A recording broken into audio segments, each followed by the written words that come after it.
Stay home, save lives.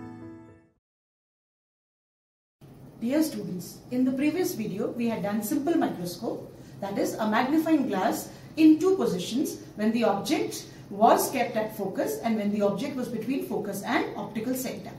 Today we do compound microscope. The basic difference between the two devices is simple microscope has a single lens, but a compound microscope has two convex lenses. You all must have seen compound microscope in the biology labs when you did the practical in biology to see the specimens in the biolab. Now, we go to the ray diagrams of compound microscope in two different positions.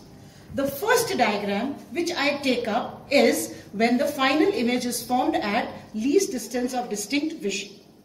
Compound microscope has got a smaller aperture and a smaller focal length first lens that is called as the objective. The second lens, which is a bigger aperture and bigger focal length, is called as the eyepiece. The object is placed before the focus of the objective lens such that the image that is formed is a real one and it is formed within the focal plane of eyepiece. The purpose that the image is formed within the focal plane of eyepiece is that the final image will be a highly magnified, enlarged image. Now here we see that this angle which the eyepiece makes with this intermediate image is beta. Its height is h dash. The height of the object is h and it is before the focus.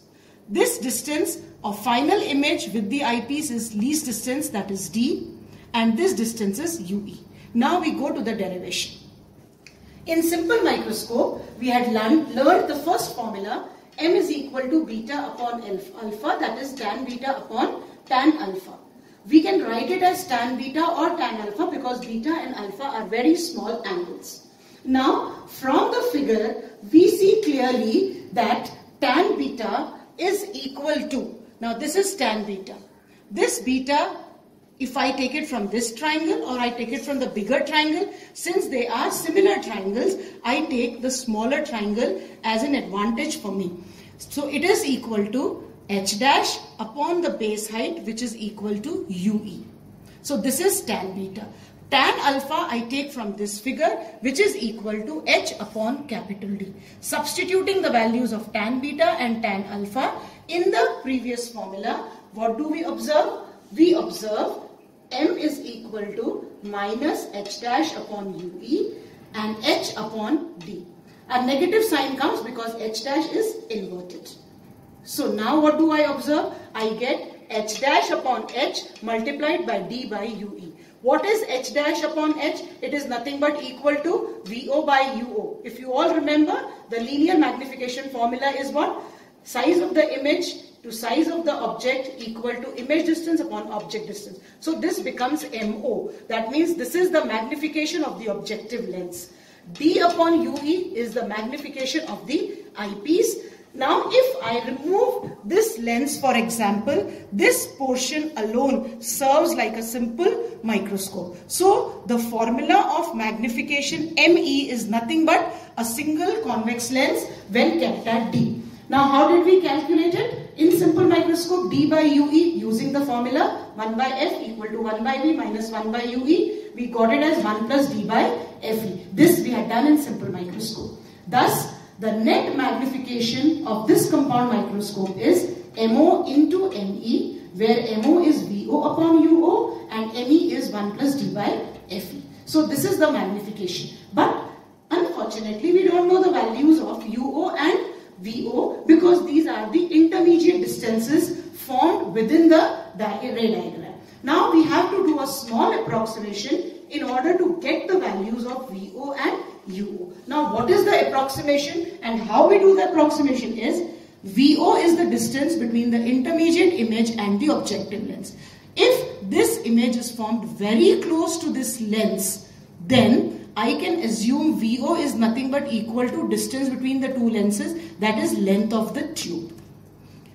This object distance is UO. If this object is kept very close to the focus of objective, I can assume UO is equal to FO. Thus, substituting these two parameters in the formula, what do we obtain?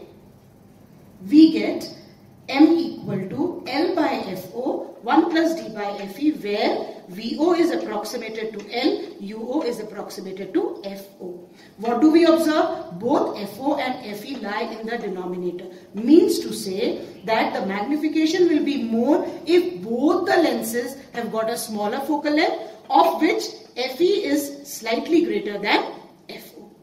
Now this was the first derivation when the image is formed at D. Now we come to the second image formation in compound microscope, where the image is formed at infinity.